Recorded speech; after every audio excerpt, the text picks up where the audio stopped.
All right. Well, with that, I'm going to turn it over to Joerg to introduce this session because it looks like there's a lot of big words on this session title, and I would just screw that up. So Joerg, take it away. Well, thank you very much. Thanks. Well, welcome everyone. Thanks for having us today. It's reassuring to know that our transatlantic partnership in payments is here to stay, whatever happens out there at the moment. Well, my name is Joerg Richter. You might remember me from a session that I moderated at the August pop-up meeting. Well, or maybe you're more likely to remember some guy from Finland with the actual Baltic Sea and a real yacht in the background. But, to be honest, what I remember most is my envy of Peter Davies' Airstream, but that's a different story. I work for the Worldline Group, which has just closed the acquisition of Ingenico. So there's like 20,000 people working in my company now, which is still mind-blowing to me. We're the number 4 payment processor in the world. We're number 1 in Europe. And we now also have a strong US presence with Ingenico. And here's a quick question for you, actually. Does anybody remember paying at an Ingenico terminal recently? If it's nothing embarrassing, just drop the name of the store in the chat box. I'm really curious to hear from you if Ingenico is a thing in the US, because I wouldn't have any idea, to be honest. So there's no, well, maybe it's not a thing. All right. Well, anyway, we do have the full transaction history anyway, and our data scientist will substantiate each of your responses later. Then I'm fortunate that, not only that Bobby is one of my 22,000 colleagues, Bobby who's presenting today, but also that I ran across him presenting his work during an internal session. And that's what serendipity is all about, right? Because I was really in awe listening to his presentation. I learned a lot about AI, about machine learning and fraud prevention that day, but also how payment data can be used to gain valuable insights into economic developments during a pandemic. And, this might just have the chance at making the world a better place. And Bobby, with that, I'd like to hand over to you to show us how it's done. So thanks a lot, Joerg. So, actually, I think payments is an industry where people really notice only if something goes wrong. So apparently the Ingenico terminals just always work, and they're so transparent that nobody ever notices. So that's not a bad thing either. And so good evening, everyone from Switzerland, and hello from the future by about 6 to 9 hours. A lot could happen in those hours, if you know what I mean.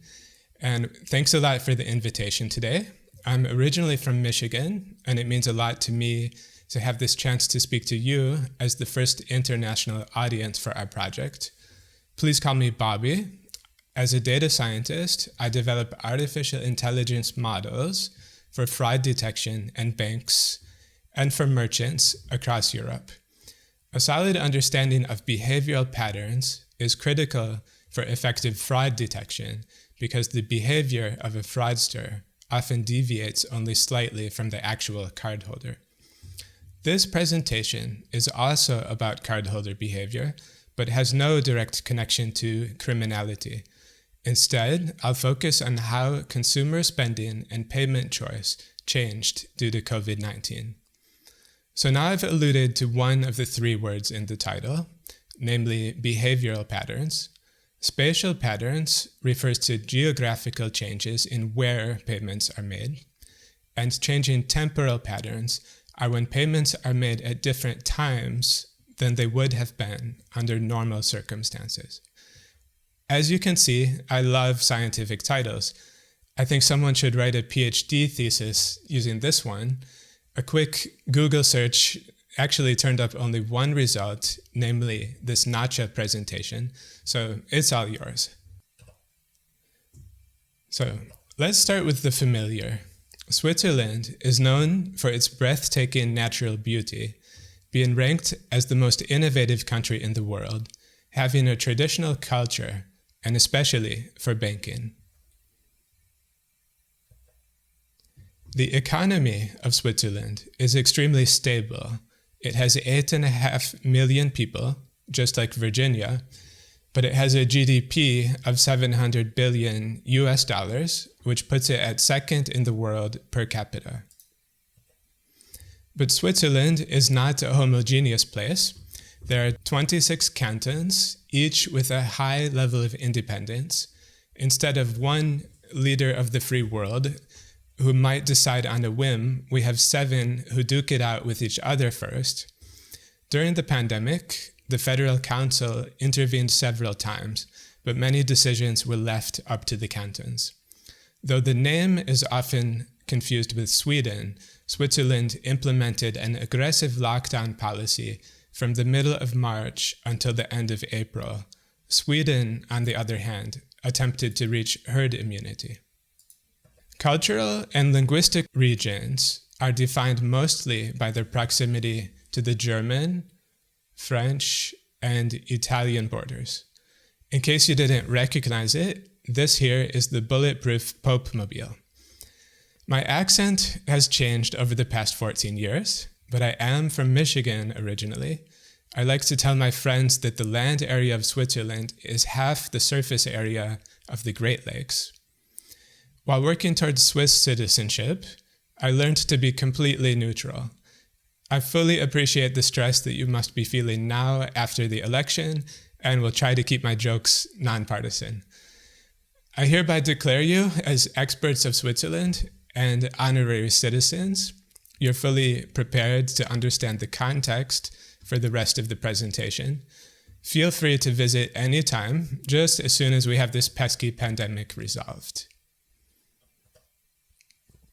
For the future of the finance industry, understanding macroeconomic trends and how groups of people react is also important. We've named our project Monitoring Consumption Switzerland.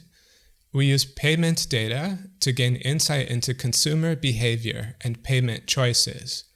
In normal times, such insights come at least 1 month late. Normally, this is also okay. But during a crisis, such as now, it's not fast enough. Political decision makers need real-time information so they can react quickly. This is the main primetime news show in Switzerland, so compare it to ABC's World News Tonight with David Moore. For this project, we used the following and several other public data sources: aggregated and anonymized debit card issuing transactions from point of sale, cash withdrawals on debit cards, and cash deposits on debit cards. Also, credit card issuing transactions and payment behavior survey results. The data owner 6 is the issuer of 80% of debit cards in Switzerland. Given your interest in account payments, you may know 6 for operating the Swiss interbank clearing system on behalf of the Swiss National Bank. Then again, they're so secret they're not mentioned in any James Bond film, including the classics with the late Sean Connery. On the timely and relevant topic of COVID-19 impact, we present key facts in an unbiased and understandable way. Here's an image of our public webpage. These are thumbnails for individual dashboards. We publish detailed analyses and interpretations, and do this based on a deep understanding of historical payment trends and the demographics of Swiss consumers. Our dashboards have been viewed more than 13,000 times, and many journalists have contacted our team to feature this data in their stories. And this resulted in more than 100 media publications where our results are featured. Our analyses have had a significant impact on the reporting of consumption patterns after the lockdown. These headings are taken from articles that quoted our analyses. These headlines are in German, French, and Italian, but trust me, these are the major news outlets in Switzerland. I'll translate just a few of them. These figures bring hope. Swiss consume again more than before the crisis. Early on, after the lockdown, we showed that consumption in Switzerland had recovered quickly. These articles are good for public policy and support a positive brand image for our customer because their debit cards are being used now more than ever. I started this collaboration with Swiss economists. We had worked together before, and fortunately they found me once again. They describe it as a once-in-a-lifetime opportunity for real-time analysis. It's never been possible before because we've never had a global event at this scale and the corresponding live data. Our team is made up of people who know the data well and who know economics well. Our economics competence is local, to follow current policy and media discussions on local payment behavior. As Switzerland experts, you now understand how language and culture varies across the country and how difficult it would be for one person to stay on top of everything. Martin Braun, shown on the left, is here today. His research focuses on money and banking, household finance, and payments behavior. Martin, could you explain shortly how we'll handle the questions today? Yeah, so good morning, good evening. Here it's evening, it's dark outside. If you put any of your questions into the chat, then we'll collect them, sort them, and answer them when Bobby takes a break. So just put your questions into the chat, and we'll collect them. Mm-hmm. So we already have the first question. Are we all now Roger Federer fans? So I'm only asking. On sports, we only answer football questions. This is Europe, right? So we don't go into tennis. Good. And Amy's from Michigan. Good. Go blue. Okay. So, and Thomas, who's on the right, Thomas Spycher, is here today too.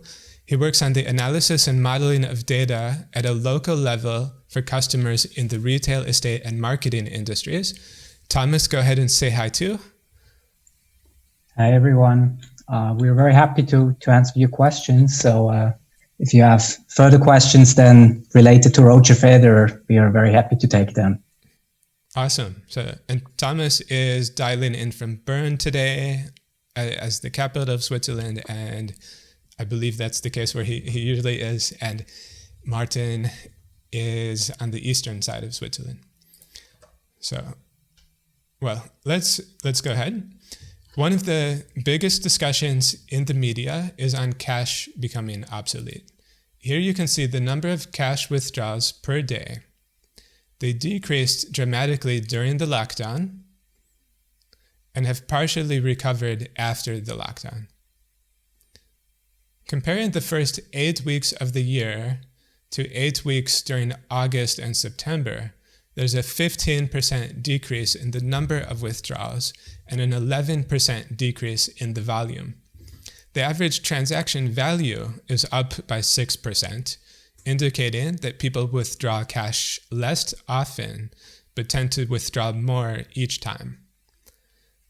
Our country director for Switzerland called me first thing on Monday morning this week and said, "Hey, Bobby, this is really great work that you've been doing. Can you help me pin down the magnitude of the substitution effect from cash to electronic payments?" Well, to answer his question, let's use an analogy that you're definitely all tired of hearing about. We have a majority view of cash and card payments, but we don't see 100% of the data. This partial view is like a political poll, or actually even like an election. And we've seen a 14% swing since the start of the year in favor of electronic payments.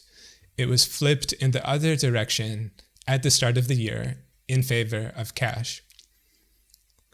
Consumers are paying significantly less with cash now, but the question is whether this is a permanent shift or temporary due to changing mobility and consumption patterns. We don't know when mobility and consumption will be back to pre-COVID-19 levels. Looking deeper into the share of payments made with cash compared to debit cards, we see that cash usage has not recovered to the same extent as point of sale. Here, we're analyzing spending in the Italian-speaking region called Ticino in the south part of Switzerland. The volumes are indexed to 100% for January, for both metrics, cash withdrawals have not caught up with point of sale. This is further evidence for a substitution effect of at least 10%. And given that we're an electronic payments company, I'm sure that our country director is very pleased with this. Cash deposits are an additional indicator of business turnover. They're used especially for smaller merchants who regularly deposit the day's earnings. Keep in mind that 1 Swiss franc is about equal to $1.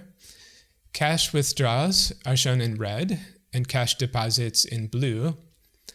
Transaction counts are shown on the left chart and transaction volumes are shown on the right.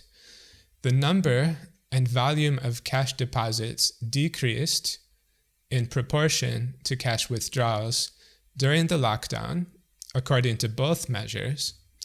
Not shown here, the average deposit amount was much more stable than the average withdrawal amount. We also saw strong regional trends in the share of deposits compared to withdrawals. These results may lead to a more efficient placement of ATMs, and especially for the more expensive machines which have a deposit functionality.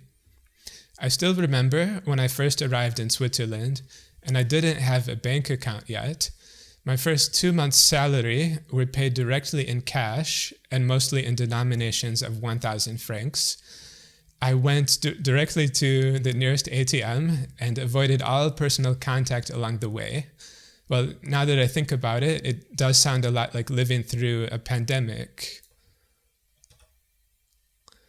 The following charts were updated last week, and in economics terms, this counts as live data.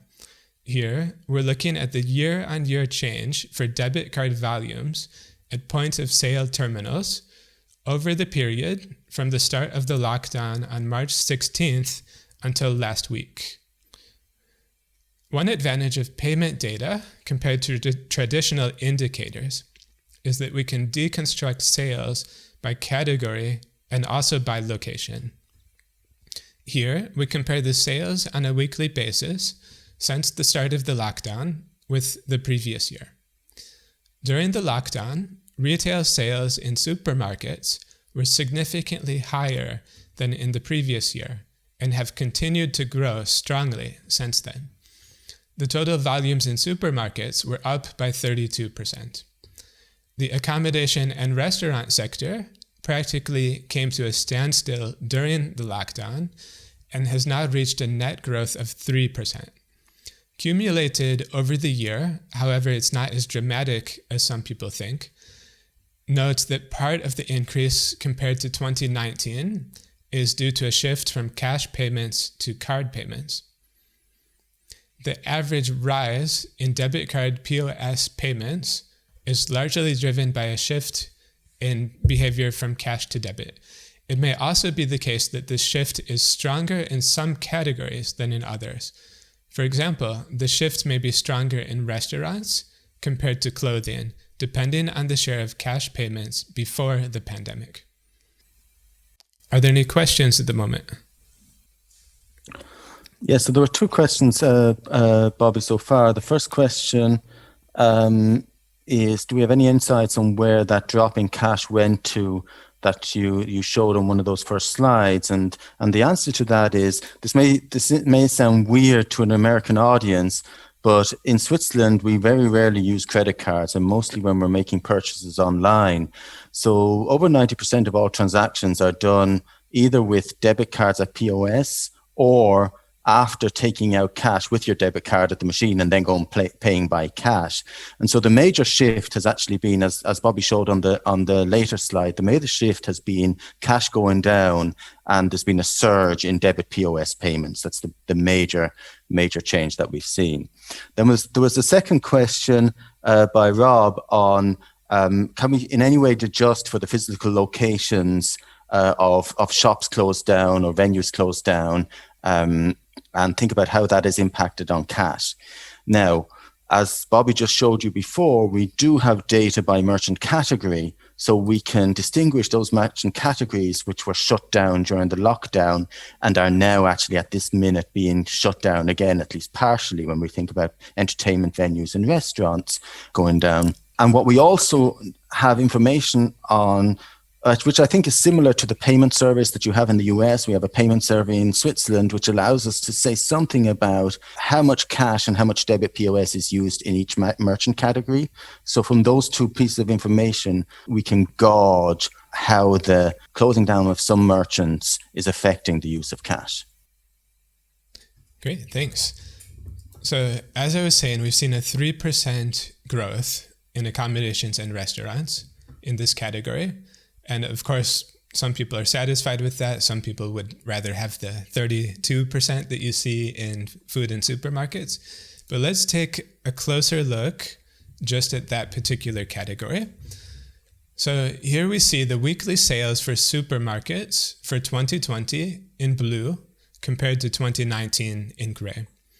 All of the charts you'll see today have been updated with the newest data from up until Sunday, November 1st. The supermarkets started slightly above last year and continued to increase. So note the two comments that you see here. The lines indicate the start of the lockdown on March 16th and a partial reopening of many so-called non-essential shops on April 27th. We can even observe that the hoarding purchases started the week before the special situation, which is when the government started monitoring the situation more closely and having regular press conferences. In German, this extra spending and hoarding is called hamster shopping. So did any of you personally experience anything like those stories of Walmart shoppers pulling out several carts full of toilet paper at your local grocery store, or anything similar to that?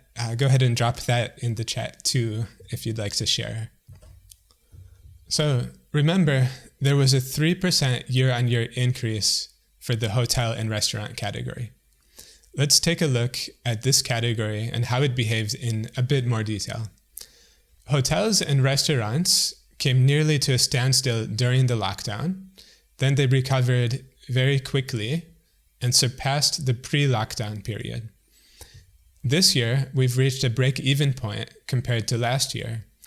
The inlay shows the cumulative spending by Swiss debit cards from the start of the year until today. But considering that other sectors have experienced stronger growth, many people in this industry are less than satisfied. But do the various merchant categories perform equally well outside and inside of cities? For all practical purposes, commuting zones are typically equivalent to suburbs. These are the more popular areas to live near the cities while benefiting from lower housing prices. We grouped all zip codes for cities and commuting zones. Compared to last year, since the start of the lockdown, cities were up 5% overall, as shown by this black point. By category, volumes in cities varied widely from minus 35% to positive 26%. So what about commuting zones? I'll go ahead and overlay those now. Overall, commuting zones are up by 21%. It turns out that commuting zones lead in nearly every category, and by varying amounts. We see a large spread for many categories. For some, it even makes the difference between growth and contraction. Ironically, only fuel suffered a bit less in cities compared to commuting zones. Perhaps with less traffic, commuters filled up more often in the cities than they had been before. With Switzerland being a center for tourism, the hospitality industry continues to be a major topic in the news. During August, point-of-sale expenditures on debit cards increased by up to 40% in mountain regions, the blue areas here, compared to 2019. At the same time, we see that purchases by the Swiss outside Switzerland fell towards zero. Therefore, we can be confident that this effect is mainly due to the Swiss spending their holidays in Switzerland instead of going abroad. And I don't like to be the first to promote our work, but when a major newspaper or TV show like these does it first, I typically write a LinkedIn post like what you'll see here. This image on the lower left shows a mountain summit, which I would say is even a bit crowded with domestic tourists. Trust me though, the views are fantastic, and when you visit, there are plenty of places with fewer people. Looking just at the hotel and restaurant industry, some people clearly prefer to visit the countryside where the chances of being infected are smaller. The monthly percent change in volumes compared to last year shows a small spread when aggregated across the major regions of Switzerland. There's a small spread at the start of the year. Then during the lockdown, all regions are impacted significantly and fall by around 80%. In June, we started to celebrate, though not all regions experienced the same level of explosive growth. Now, the gap has widened with Zurich and Geneva as regions being left behind. Going deeper, we think that the 20 to 30% elevation seen in January and February before COVID-19 is partially due to an ongoing cash-to-card shift. Considering this, Zurich and Geneva are likely even behind last year. The takeaways for an international audience like yourselves are that cities were hit the hardest and regions popular for tourism benefited from inland tourism. The map here shows the year-on-year change in volumes for each of the 26 cantons since the start of the lockdown and until November 1st. Looking at the sales by region, the inner cities show a stronger decline in consumption during the lockdown. Here, you see that the three largest cities in Switzerland suffered the most.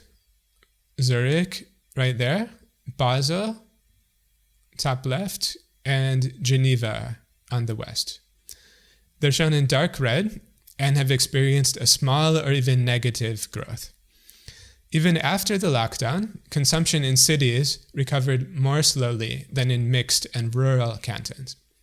The line charts on the left show volumes over the year for 2020 in red compared to 2019 in gray. The lower one shows that the city of Basel and the canton that it belongs to experienced a significant decline, and the upper chart shows that the neighboring countryside canton next to Basel clearly benefited from this. To verify our theory about cities and rural areas, we aggregated the zip codes according to commuting patterns. Many more people remain at their home office and spend money locally instead of commuting into the cities. And we verified that the theory about cities being hit the hardest also holds up when aggregated across the entire country. These observations were published by the London School of Economics Business Review, and the link to this article is in the discussion forum for the NACHA meeting. Looking to the future and how individuals are affected, we've turned to unemployment data.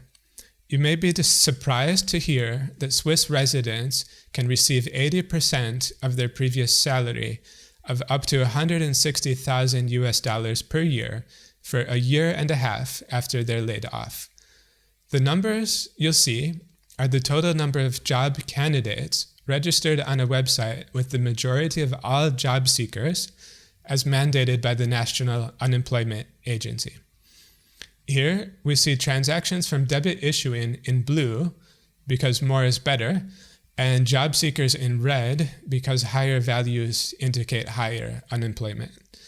For the left half of the chart, for 2019, looking at the red line, we see a seasonal trend for job seekers. It starts higher after the holidays, drops to a low around August, and increases again gradually until the start of the year.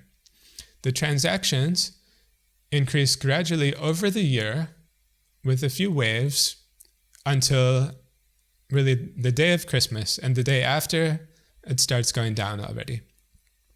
At the start of 2020, before the pandemic, we see a drop in transactions and then a leveling off. Job seekers, shown as the red line, also level off until the lockdown period. Then there's a dramatic drop in the transactions that looks like a glacier crevasse, and at the same time, a steady increase in job seekers. The number of job seekers since then has partially stabilized. As you might expect by now, these figures also vary significantly by region. Such an analysis in the US could guide how to effectively distribute federal financial aid. Someone like Peter Navarro may be interested in how to stimulate regions proportionately to the reduction in consumer expenditures. Needless to say, these funds should be distributed to Americans via ACH payments, not paper checks, even though it is a novelty to have the president's signature.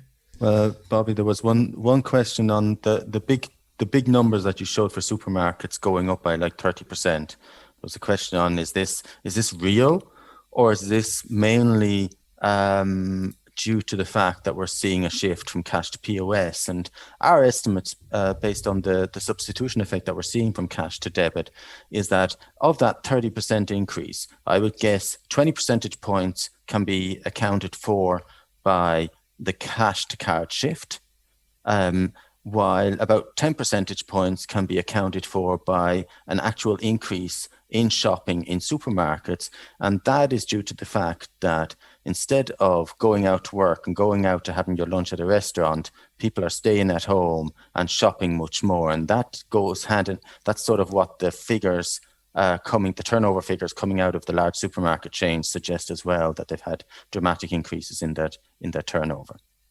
Mm-hmm, definitely, yeah. Some of the large supermarkets also do orders to deliver to your home. It's quite easy to do in the cities, and those in some cases were completely booked out. You weren't able to get a delivery for about 3 weeks, and it's normalized since then. To continue into another topic, the Swiss Retail Trade Index is released by the Federal Office of Statistics.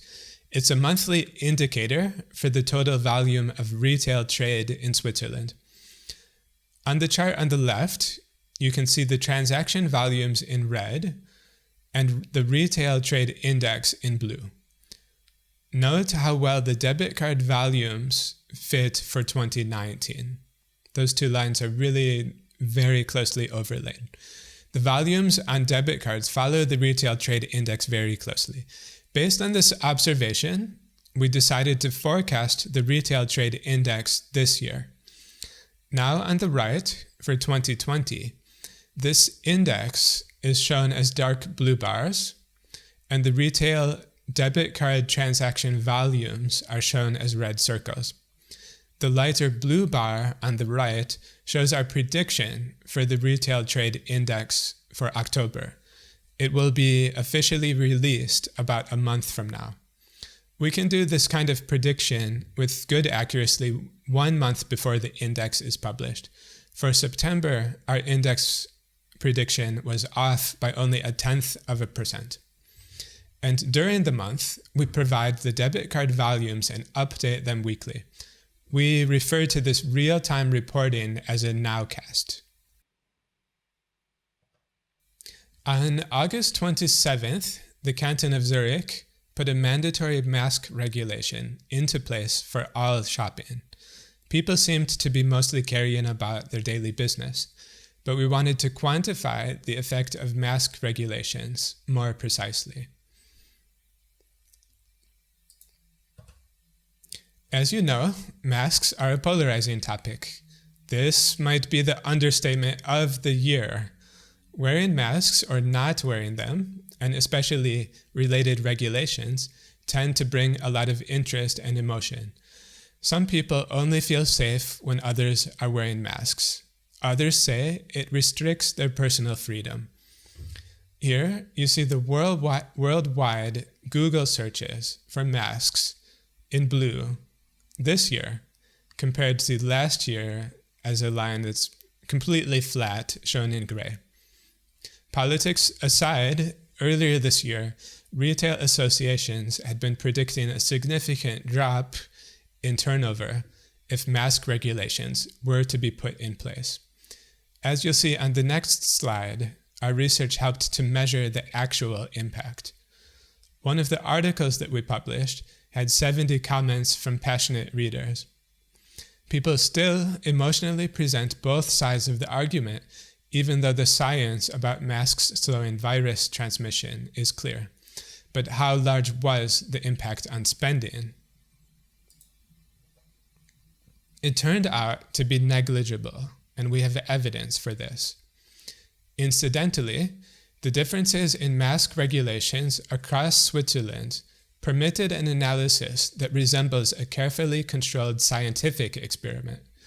We compared Zurich, shown in blue, as a region where shopping with masks was mandatory to 2 other regions where no such regulations were in place. 10 days before and 10 days with the new mask regulation were compared. Focus on the line graph for a moment. The 3 lines are Zurich, Central Switzerland, and Eastern Switzerland. During the 10-day period before the regulation, Zurich had an average daily revenue of 4.5 million Swiss francs in the category called Other Retail, which mostly includes department stores. After the mask regulations, on the 27th of August, the average revenue per day in Zurich in department stores increased to an average of 4.7 million. So instead of the feared 30% year-on-year drop for August, the data actually shows only a 5% dampening when Zurich is compared to all other regions. And you can see even in this category, every region increased, but Zurich increased slightly less. And the period before the regulation was boosted by catch-up effects after the summer holidays. So the real effect may be even smaller. Could someone please send these results to Fauci before he's fired? He would be thrilled to know that the data lets him promote masks with a minimal effect on the economy. And by the way, what do you think about this photo? I see 2 women in a department store not practicing social distancing.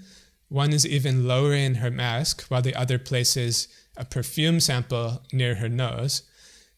Incidentally, the CDC lists loss of taste or smell as a potential COVID symptom. So perhaps these women have actually developed a new kind of quick test.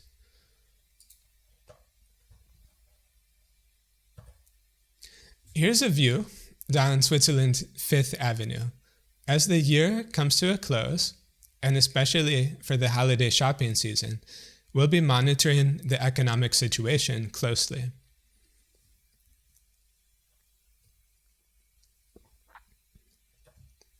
For now, I can give you a summary of the effects we've seen so far. We've studied numerous variables. Some have a large impact on consumption. Others have a minimal effect. And some have shown a trend during the lockdown, but it's too soon to tell if permanent changes in consumption will result. There are large effects from during the lockdown due to merchant category and geography. Negative results are also important. We've seen negligible effects due to mask regulations, and the overall impact on consumption as a whole has been negligible. In fact, we've seen a growth for spending on Swiss debit cards. We'll continue to monitor the data for long-term changes in payment behavior. I think we can be proud that thanks to this data, policymakers and our customer banks can make better decisions. I'm sure you couldn't look at the news over the last week without seeing a call to action about how your voice matters. Had I put this slide at the start, I'm sure I would have lost half of the audience more or less immediately. Our data and analysis help us to guide the media, and you can even stay one step ahead of them by subscribing to our newsletter, which is also published in English. Send us an email or scan this QR code and click send. Being an American myself, I'm not afraid to ask you directly for your support. We believe that our project should act as a model for other countries, and in this spirit, we'd appreciate your ideas or support via your own organizations. Perhaps they'd even be willing to provide data and experience on current industry and policy trends in the US. An insightful research project in the US can be found at tracktherecovery.org, though for our particular focus, we have several key advantages. If you have any media contacts, an upcoming publication, or an event where you'd like us to speak, please feel free to get in touch. As Switzerland experts, I'm sure you've understood everything and probably have some very advanced discussion points and questions. We still have around 10 minutes, so please go ahead and type those questions into the chat. The question was whether the food vendors that normally provide groceries for restaurants, whether they actually switched to retail clients. We cannot really notice that in the data, especially because these vendors, they usually operate by invoice in the B2B market. But the second thing is also the market structure in Switzerland is quite special, that basically there are two very big supermarket chains, and they also own most of the players in the wholesale market. So there's kind of no incentive to enter the retail business because they're kind of owned by the same groups. Yeah, there's one question by Jane on whether we've been able to track the savings rates before and after COVID, which is a super interesting question because incomes have remained fairly stable due to the generous social security system, including a furlough system with 90% replacement rate. And people haven't had places to spend this stuff, right, for next to 2 months. So the aggregate data seems to suggest that savings rates have gone up significantly. The catch-up effects on consumption, which we've seen in some merchant categories, for example, non-food retail, were only short-lived for about 3 or 4 weeks after shops reopened again, and it didn't quite make up for what wasn't spent before. What we don't have, so what we'd need to track this on in real time is we'd need full account data of individuals with their income and their total expenditures, including what they pay by invoice, or we'd need consumer budget survey data, which is available in the US, it's available in Switzerland, but this data is typically produced like with 12 months to 24 months delay. So that type of data at the micro level is almost impossible to get unless we have the full account data from banks, which we're getting for some other projects, but we don't have it at the moment. So what was the reaction within your organization to the work? So some of the stakeholders that are involved are, well, the data owner, who's this is actually SIX, who processes all of the issuing transactions in Switzerland on behalf of the Swiss banks. And I think they were really not expecting kind of this level of analysis. They had previously provided data to also the statistics office of the city of Zurich, and also to the to several other organizations. And so ours was actually a project that started getting really a lot of positive press, and based on that, it's been getting more attention, and we've gotten some more internal invitations to speak. And we have also high hopes that they will also be willing to give us even more detailed aggregated data, so we can do an analysis at the individual merchant or individual cardholder level.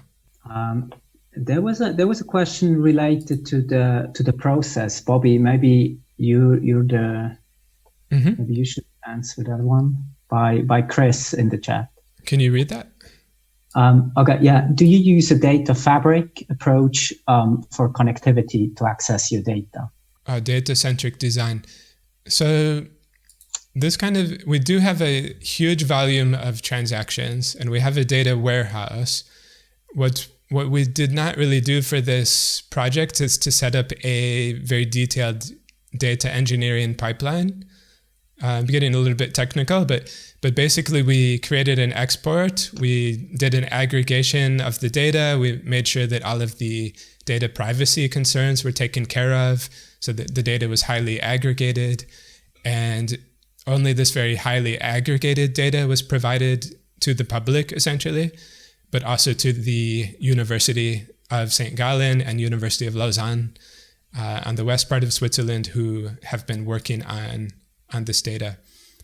And so my specialty is on machine learning, and I would love to do some more detailed data engineering and more detailed analysis in general. But for the work that you've seen today and the results that people are very interested about in the media, some of those very advanced techniques are actually not even necessary yet. So are you still running your models on a real-time basis? If not, do you plan to update at some point in the future? So for this question, maybe Martin, the points to comment on might be the forecasting of the retail trade index as a model, and also kind of the general outlook for the project. Yeah, so at the moment we are still what we are doing in terms of forecasting is, or basically nowcasting the retail trade turnover, which we are now able to do 30 days in advance of the official providers of that data. We are continuing on that. Now, this is also related to a question by Mark on how there's been structural breaks in this data and how we can interpret that going forward. It was very, very difficult to use the payment data to nowcast what's going on in retail trade as different shops were opening up, not being opened. Payment behavior was changing at the same time. So we saw a major structural break in payment and consumption behavior through spring. And it's now that we have up until 2 weeks ago, we had the impression that the data was settling down and that structural break was over, and that we were basically able to track with our payment data what was going on in retail very well. Unfortunately, we had to start closing down stuff again 2 weeks ago, as in Germany with Joerg, we're moving towards our next sort of type of shutdown. In some areas of Switzerland, they've actually gone to basically to a lockdown. And now we're having another structural break in the data. So going forward, it's going to be very, very, in my view, it's going to be very hard to predict what's going on with the next coming couple of weeks, because it's very hard to tell how much payment behavior is changing because people are not mobile anymore, not getting out to the ATM. We've already seen that people are going less to the ATM, taking out large amounts of money when they do go to the ATM, and they're buying more in their local areas. So this is going to be very, very difficult in the next couple of weeks. I think we just reached the top of our session. So, Bobby, I think you wanted to close. Thanks everyone. Our session. This was a great experience talking to you today. Thanks for the invite. I would really love to meet a number of you in person at some time in the future, and would also be a good reason for me to come home at the same time. And hopefully that will be possible again soon. So thanks very much.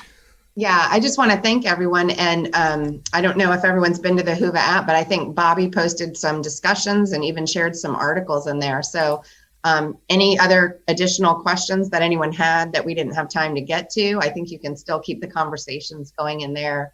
Bobby, I know you can access it. So hopefully you will check in and see if people had additional questions, comments. That would be great.